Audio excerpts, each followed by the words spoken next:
네, 엎드려 절받기라는 말씀 아시죠? 나한테 인사해야지 라고 해서 인사받는 뭐 그런 비슷한 상황들을 말하는 건데요. 사실 뭐 나한테 인사해야지 라고 직접 말한 다음에 받는 인사는 그렇게 반가운 인사는 아닙니다. 들어도 그만, 안 들어도 그만인 인사인데요. 제가 딸이 어릴 때 한 3살, 4살쯤 됐을 무렵에 딸을 데리고 이 놀이터에서 놀다 보면 다른 엄마들도 꼭 비슷한 한 3, 4살쯤 되는 애들을 데리고서 이렇게 오시거든요. 그러면 이렇게 뭐 놀던 걸 이렇게 보다가 제가 이제 준비한 간식을 이렇게 딸에게 주면 그 옆에서 그 아이도 이렇게 쳐다봐요. 그러면 제가 그 아이를 보면서 제 딸만 주지는 않을 거잖아요. 그렇죠? 제 딸에게 주면서 그 아이에게도 이렇게 줍니다. 그러면 그때 제가 그 모르는 아이에게 간식을 줄 때 이 장면을 본 엄마는 후다닥 달려와 가지고서는 이렇게 얘기를 해요. 고맙다고 해야지. 네, 고맙다고 해야지. 그래요. 그러면 이제 말귀를 잘 알아듣는 애는 바로 고맙습니다라고 하고 말귀를 잘 못 알아듣는 아이는 엄마가 옆에서 고맙다고 해야지. 빨리 고맙다고 해야지 하고 몇 번 재촉하면 그제서야 이제 고맙습니다라고 해요. 그러면 저는 뭐 해도 그만 안 해도 그만인 것 같은데 엄마는 거기서 성에 안 찼는지 또 이렇게 이어서 이렇게 얘기해요. 배꼽 인사 해요. 그러니까 허리까지 숙이라는 거죠. 근데 그 상황을 한번 잘 보세요. 제가 딸에게 간식을 주다가 다른 아이에게 줬어요. 그랬더니 이 장면을 엄마가 보고 와서 고맙습니다 해야지라고 했어요. 그래서 제가 그 고맙습니다라는 말을 들었어요. 그럼 저는 그 고맙습니다라는 말의 기분이 좋을까요? 안 좋을까요? 좋은 것도 아니고 안 좋은 것도 아니고 사실 저한테 별 그다지 의미가 없습니다. 그냥 이 아이가 말을 못할 것 같은데 고맙습니다라는 한글을 내뱉으면 그게 굉장히 우리말을 내뱉으면 놀라워서 제가 거기에 놀랄지는 몰라도 그 고맙습니다라는 말에 저는 별로 큰 의미가 없습니다. 사실상 뭐 엎드려 절받기 같은 거 아닙니까? 고맙습니다라고 해야지라고 해서 아이가 로봇처럼 고맙습니다라고 한 거니까 뭐 저는 그런 얘기 안 들어도 괜찮습니다. 그리고 저는 이 괜찮고 또 너그러운 사람이기 때문에 고맙습니다라는 말을 듣지 않아도 그 아이가 그냥 그렇게 간식만 받고 가버려도 저는 다음에 보면 또 줄 의향이 있습니다. 이건 뭐 저뿐만 아니라 여러분 모두가 마찬가지이기 때문에 그래서 그때 듣는 이 고맙습니다라는 말은 뭐 있으나 마나한 얘기인 것 같습니다. 그러니까 저는 똑같이 간식을 줄 겁니다. 그런데 상황을 조금 바꿔서 한번 말씀을 드려볼게요. 제가 이렇게 간식을 제 딸에게 주는데 거기 비슷한 꼬마 아이들이 한 10명 있었던 거예요. 그래서 그 10명 아이들에게 제가 간식을 다 똑같이 나눠줬습니다. 그런데 그 10명의 이 아가들이 간식을 받고서는 바로 다 일제히 등을 돌려서 자기 엄마들에게 달려가는 거예요. 그런데 그 중에 한 명이 자기 엄마에게 달려가다가 다시 등을 돌려서 저에게 달려온 다음에 고맙습니다 라고 하면 그러면 저는 기분이 어떨까요? 그건 좀 좋을 것 같아요. 달려가다가 중간에 돌아오면은 괜찮을 것 같거든요. 근데 제가 그 얘기를 듣고 다른 그 아이들 엄마들 들으라는 듯이 와 내가 간식 10명을 주었는데 그 중에 한 명만 와갖고선 고맙습니다 하네. 제가 이렇게 말하면 저는 모양새가 너무 빠지는 거 아닙니까? 그리고 저것도 어른이야 뭐 이런 얘기 들을 수도 있을 것 같아요. 그냥 그래 아이가 그렇게 왔으면은 이제 감동은 제가 받았으니까 그래 고마워 하고 이렇게 보내면은 저도 품이 있는 것 같고 괜찮은 것 같고 근데 서로 좋은 거잖아요. 근데 다들 들으라는 듯이 와 내가 10명 줬는데 한 명만 와서 감사한다 이러면 그 말을 하는 사람이 좀 이상한 것 같습니다. 제가 이런 말씀을 왜 드렸냐면 우리가 이런 관점으로 한번 오늘 본문을 볼게요. 그러면 조금 이상할 것 같습니다. 물론 제가 방금 드린 예는 오늘 본문을 정확히 설명하는 예는 아니에요. 그런데 딱 맞지는 않지만 이 비슷한 예를 통해서 예수님이 조금 이상하신 거 아닌가 이걸 좀 발견해 보려고 하는 건데 11절을 보시면 예수님이 사마리아와 갈릴리 사이로 지나가시는데 12절 한 마을에 들어가시니 나병 환자 10명이 있었어요. 이 사람들이 예수님을 멀리서 보고 서서 13절 예수 선생님 우리를 불쌍히 여기소서라고 외칩니다. 그때 14절 예수님이 그들에게 뭐라고 말씀하시냐면 가서 제사장들에게 너희 몸을 보이라 라고 말씀하세요. 이 당시에는 이 제사장이 그 의사의 역할도 담당했기 때문에 그래서 너희 몸을 의사에게 아니 제사장에게 보이라 이 말은 의사에게 내 환부를 보여주면서 이 최종 진단을 받는 거예요. 다 나았다는 최종 선언을 듣는, 그러니까 완치 판정이라고 해야 되겠죠. 그 완치 판정을 받는 개념 같은 거였거든요. 그러니까 예수님이 나병 환자들에게 제사장에게 가서 너의 몸을 보여줘라 라고 말씀하신 것은 이 나병 환자들이 무슨 의미인지 알아들은 거예요. 이거 좋게 되겠다라는 생각을 할 수 있었던 거죠. 14절 보시면 그 끝부분에 나병 환자 10명이 예수님의 말씀을 듣고 그 말씀대로 순종합니다. 사실 지금 나은 게 아니에요. 여전히 안 나은 상태인데 예수님 말씀만 듣고 지금 가는 거예요. 근데 가는 동안 그들의 몸이 나아버립니다. 그러니까 나병 환자 10명은 예수님이 하라고 하신 대로 했고 예수님은 기적을 일으키신 거니까 나병 환자들은 굉장히 놀랄 수밖에 없었던 거죠. 그런데 15절 보시면 그중 한 사람이 자기 병이 나은 것을 보고 큰 소리로 하나님께 영광을 돌리면서 예수님께로 돌아옵니다. 16절 보시면 예수님의 발 아래 엎드려 감사를 드리는데 그는 이방인, 그러니까 사마리아 사람이었다라고 설명하고 있습니다. 그때 예수님이 뭐라고 말씀하시냐면 17절 예수께서 대답하여 이르시되 10사람이 다 깨끗함을 받지 아니하였느냐? 그 9은 어디 있느냐? 18절 이 이방인 외에는 하나님께 영광을 돌리러 온 자가 없느냐?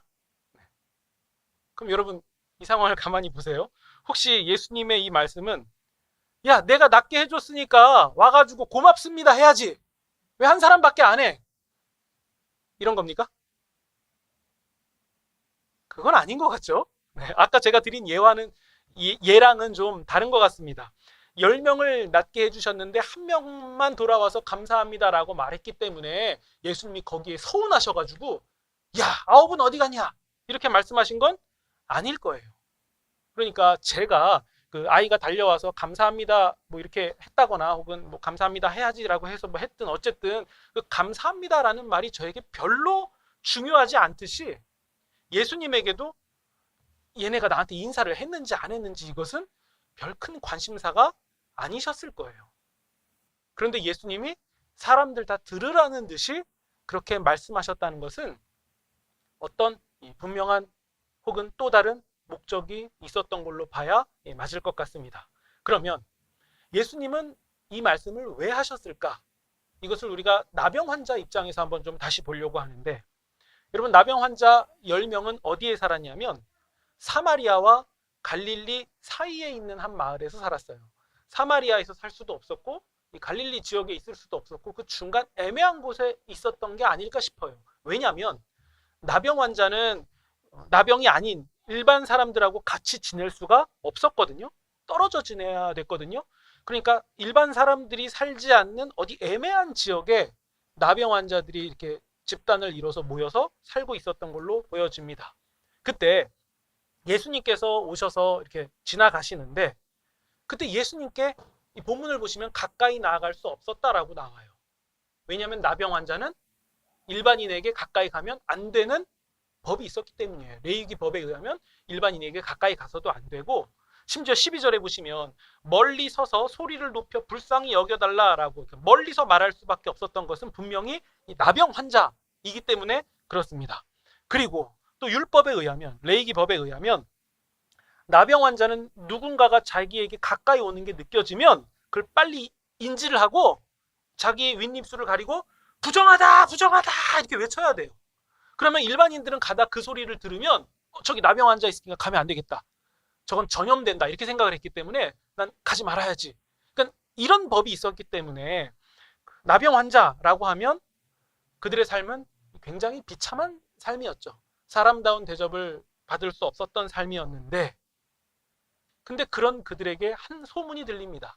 예수님이 이쪽으로 지나가신다. 그러니까 그들이 예수님을 보고서는 이 부정하다 이렇게 외쳐야 되는데 우리를 불쌍히 여겨달라는 그 절규를 하지 않을 수가 없었던 거예요. 그래서 나병 환자들은 예수님께 가까이 조금 더 가까이 아니 오히려 예수님이 가까이 가셨겠죠. 예수님이 가까이 가셔서 너희의 몸을 제사장들에게 보이라 라는 말씀을 듣고 그들이 그 예수님의 말씀대로 제사장들에게 가서 자기의 몸을 보이려고 길을 떠난 거예요. 그런데 마치 우리 그 나아만 장군이 엘리사를 만나고서는 엘리사의 말을 따라서 요단강에 몸을 7번 담그고 나병이 다 나은 것처럼 나병 환자들도 예수님의 말씀대로 제사장들에게 가는 거였죠. 그리고 가던 중에 자신들이 나은 것을 경험한 거죠. 그러면 자신들이 그 길을 가다가 몸이 이상해서 자기 몸을 봤더니 혹은 서로의 몸을 봤더니 나병이 없어지는 것을 확인하는 순간 그들은 어떤 느낌이었겠습니까? 이미 제사장에게 가지 않아도 이거 기적 일어났다 하고 굉장히 놀랐을 거예요. 순간 여러 가지 생각이 들었겠죠. 이제 나도 사람답게 살 수 있겠다. 이제 나도 가족 있는 곳에 들어갈 수도 있겠고 마을도 갈 수 있겠다. 뭐 여러 가지 생각이 듣지 않았겠습니까? 그러면서도 동시에 가장 중요한 것은 이게 공인을 받아야 되는 거예요. 내가 지금 나병이 이렇게 나은 것을 스스로 확인해도 어쨌든 절차대로 법대로 제사장 앞으로 가서 내 나병이 다 나았다는 완치 판정을 받아야 되고 그게 서류든 무슨 공고문이든 뭐든 간에 어쨌든 그게 있어서 나 제사장에게 완치 판정 받았다고 보여줘야 그래서 사회적으로 인정받을 수 있는 거 아닙니까? 그러니까 그들은 나았죠. 흥분했죠. 여러 가지 생각이 들겠죠. 좋은 마음이죠. 미칠 것 같죠. 어떻게 해야 될지 모르겠죠. 그럼에도 제사장에게 가긴 가야 돼요. 공식적으로 인정받아야 되니까요. 그러면서도 그 가는 길은 굉장히 기분 좋았을 거예요. 야, 이 가족들에게 보여주면 어떨까? 뒤로 나자빠지겠지? 이제 나 살던 마을에 갈 수도 있겠지? 혹은 뭐 아예 날 때부터 나병이었으면은 야, 마을에서 사는 삶은 어떨까? 뭐 여러 생각을 했을 거예요. 그리고 나는 이제 더 이상 부정하지 않다고 나도 사람답게 살 수 있다고 여러 가지 생각도 하면서 학교 다니면 어떨까? 글자를 배운다는 건 어떨까? 나도 연애할 수 있겠지? 나도 남들 뭐 하는 거 똑같이 다 하면서 살 수 있겠지? 막 이런 생각 자연스럽게 하지 않았겠습니까? 그럼 보세요. 지금 제가 이렇게 드린 말씀 중에 부자연스러운 거 하나라도 있습니까? 에이, 그건 억지다. 이렇게 하실 만한 부분이 한 개라도 있습니까? 아니죠. 여러분들이 나병 환자고 예수님을 만나서 가던 길에 나았다는 것을 알게 되었다면 지금 제가 드린 말씀보다 더 많은 것들을 생각하셨을 것 같아요. 그러니까 지금 제가 드린 말씀은 다 자연스럽고 맞는 것 같은데 근데 여기에 딱 한 가지가 없어요. 뭐가 없는 것 같습니까? 예수님이 없어요. 예수님이 없습니다. 이제 괜찮은 삶이 되고 그럴싸한 삶으로 아니 그냥 정상적인 삶으로 나아가는 것 같은데 그런 생각 속에 예수님은 없다는 거죠. 예수님은 그냥 내 인생살이에 도움을 주는 어떤 수단 혹은 통로 이런 역할일 뿐이고 정작 내가 바라던 거 이런 부분들이 그런 결핍들이 채워지면 그 다음에는 예수님이 내 인생에서 별로 필요하지 않은 것 같아요. 나중에 내가 또 살다가 결핍이나 어려움이나 곤란한 상황들이 발생하면 그때 도움 좀 주시면 되고 그 다음에 잘 풀리는 내 인생에는 굳이 개입하실 필요 없는 분이라고 그렇게 생각했던 것은 혹시 아닐까요? 물론 이건 다 제 상상입니다. 제 추측이에요. 오늘 본문이 의도하고 있는 부분도 사실은 아닌 것 같아요. 한 사람이 예수님께 나와 감사했다는 것을 말했을 뿐이지 제가 지금 드린 말씀은 저도 그냥 생각해 본 거거든요. 근데 어쩌면 본문도 이 부분을 염두하고 있었던 건 아닐까요? 근데 여러분 한 사마리아인은 어떻게 합니까? 똑같이 제가 아까 말씀드렸던 그런 시나리오대로 할 법해요. 그런데 그는 가던 중에 같이 가던 10명 중에 자기 그 대다수의 무리는 지금 가던 길을 갈 건데 그 중에 한 사람 사마리아 사람이 당신들은 가시오. 난 갈 데가 있어. 하고 돌아서서 예수님에게로 나아온 거예요. 혼자만 왔어요. 그리고 예수님 발 앞에 엎드려서 감사를 드립니다. 누군가가 야 그렇게 나왔으면 고맙습니다 해야지 이렇게 말한 것도 아니에요. 엎드려 절 받는 상황도 아니죠. 다른 사람 그냥 다 가고 있으면 사실 사람이란 그렇잖아요. 다른 사람들이 다 우르르 그렇게 하면 나도 그렇게 해야 될 것 같잖아요. 근데 그런 상황 가운데서도 혼자 돌아서서 예수님을 보겠다고 예수님께 나아간 것은 어떤 마음으로 그런 걸까요? 이 돌아온 자는 어떤 마음을 갖고 있었던 걸까요? 예수님께 아니 예수님의 말씀에 의해서 나은 것도 감사하고 좋은데 아마 이 점을 생각했던 것 같아요. 그분 누구시냐? 나에게 이 일을, 우리에게 이 일을 행하신 이분은 누구시냐? 이게 그 사람 마음에 남아 있었던 것이 분명하죠. 이건 뭐 예의 차원이 아니에요. 나 낫게 해주셨으니까 다시 가서 인사 정도 해야지라는 교양이나 예의가 아니라 진짜 그 마음에 내가 듣기로는 나병 낫게 하시는 분이면 최소한 선지자이시지 않을까? 하나님께서 보내신 분 아닐까? 이런 기본적인 생각들 있지 않았겠습니까? 그러니까 야, 내가 나병이 나았다. 그분 누구신가?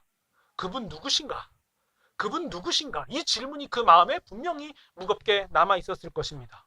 그러니까 그 한 사마리아인, 그 돌아온 자에게는 예수님이 그냥 나에게 도움을 주시는 수단이나 통로 이런 존재가 아니고 예수님은 바로 목적이고 결론이 되어 있었던 거죠. 그러니까 가다가 그 가던 길 완치 판정 받아야 되는데 그 중요한 거 마무리 짓지 않고 중간에 돌아서서 예수님께 나아갈 수 있었던 겁니다.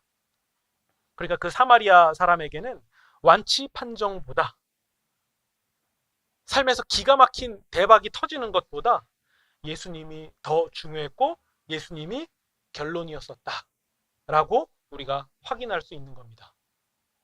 근데 여러분, 제가 이렇게 드리는 이 말씀은 어쩌면 우리 신앙적 면에서 종교적인 면에서 낭만적일 수 있어 보이겠지만 근데 정신 차려야 되는 거 아닙니까?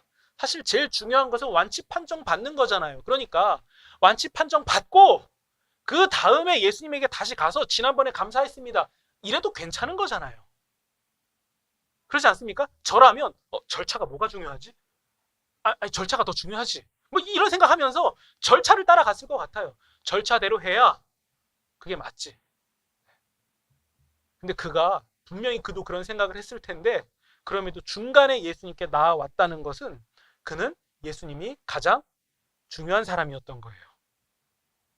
사실 여러분 우리가 함께 나눈 이 본문은 감사의 중요함 혹은 감사하는 신앙이라는 주제로 많이 다루어진 이 본문입니다.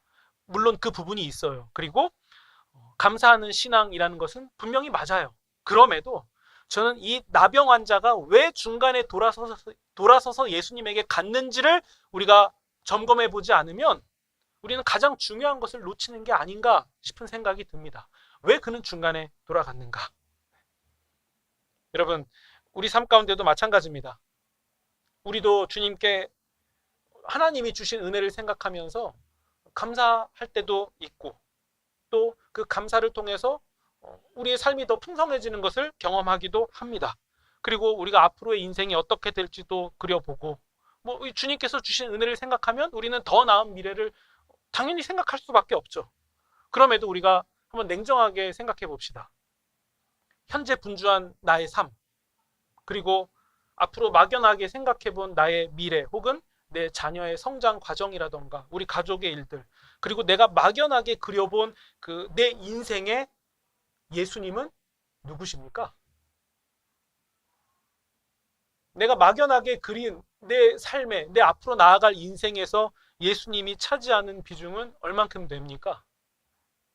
혹시 예수님은 내 인생의 수단이고 통로고 필요할 때 사용하는 도구 같은 것이고 굳이 내 앞으로의 인생에 오시지 않아도 되겠다라는 그런 생각을 하고 계셨던 것은 아닙니까? 물론 맞아요. 저 그렇게 했어요 라고 말할 분은 아무도 없겠죠. 근데 말로는 이론상으로는 예수님이 결론이고 목적이라고 말하면서 실제 나의 삶의 자리에서 내가 하고 있는 모습과 생각을 냉철하게 살펴보면 그렇게 하고 있었지는 않았냐는 거예요. 예수님이 결론이고 목적이라고 말은 하지만 실제 나의 삶의 자리에서는 예수님이 안 계시거나 아니면 가장 구석에 예수님을 앉게 했거나 뭐 이런 건 아니었는지 우리가 이 점을 좀 냉정하게 보시면 좋겠습니다. 그러니까 내가 그 한 사마리아 사람, 내가 그 사람이었다면 나는 중간에 야 너희들은 가, 나는 갈 데가 있어 하고 예수님께 돌아갈 만한 그런 마음의 상태인지 실제 그렇게 할 것인지 이것을 보자는 거예요. 그러니까 감사하는 신앙의 위대함 그것도 좋은 건데 당연히 그렇게 해야 되는데 그거 말고 그는 왜 중간에 예수님께 갔는가? 안 가도 될 거. 나중에 다 제대로 일 마무리 짓고 가도 될 거. 왜 그렇게 했는가? 그 마음이 나에게는 있는가? 여러분, 사실 하나님을 예배하고 영광을 돌리는 일에 둘째 가라고 하면 가장 서러워할 사람들이 유대인들이에요. 예수님이 이 이방인 한 사람만 돌아왔다고 말씀하신 것을 보면 나머지 9사람은 유대인이겠죠. 근데 그 사람들은 정작 자기 갈 길로 갔고, 사람들이 말할 때 저 사람은 언약의 바깥 사람이야, 부정한 사람이야 라고 취급받았던 이방인, 사마리아 사람, 게다가 나병 환자인 그는 하나님께 영광을 돌리며 예수님 앞으로 나아갔습니다. 그러면 여러분, 누가 진정 믿음의 사람입니까? 누가 진정 예수님의 제자입니까? 돌아온 자죠. 예수님께 그 중간에 돌아온 자입니다. 자기에게 더 중요한 여러 가지 과업이 있음에도 불구하고 멈춰서 돌아서서 예수님께 경배하러 나온 그가 바로 예수님의 진정한 제자이자 예수님께 진정한 신앙 고백과 진정한 감사를 드린 자가 됩니다. 그러니까 여러분, 예수님을 만나고선 부정함에서 정하게 된 상태가 되었을 때 이 정해진 나의 주인, 이 정해진 이 삶의 주인은 예수님입니다라는 신앙 고백을 드린 것 아니겠습니까? 그럼 여러분, 우리가 예수님께 진실한 신앙 고백을 드리고 예수님이 우리의 구원자라고 고백한 우리의 삶의 주인은 누구십니까? 예수님이에요. 이 말씀은 종교적인 어떤 구호도 아니고 우리의 형식도 아닙니다. 우리의 진심이고 우리의 결론이어야만 합니다. 예수님만이 우리의 주인이고 우리의 모든 것 되십니다. 여러분, 19절 보시면 너를 구원하였다 라는 그 믿음, 너를 구원하였다라는 그 믿음은 나병이 나았다는 극도의 절정의 순간에서도 예수님이 가장 귀하시다는 것을 기억하고 예수님께 나아가는 것입니다. 우리는 어떤 신자가 되어야 되겠습니까? 내 삶의 어떠한 일들, 그 어떠한 일들보다도 우리 주님이 가장 귀하다라는 신앙 고백을 드리는 자여야만 합니다. 나의 일도 그렇고 나의 자녀, 나의 가족, 내 주변의 어떤 일, 그 무엇이라도 물론 그것도 중요한데 예수님이 더 중요합니다. 비교도 되지 않습니다라는 신앙 고백을 우리는 드려야만 합니다. 그게 맞죠.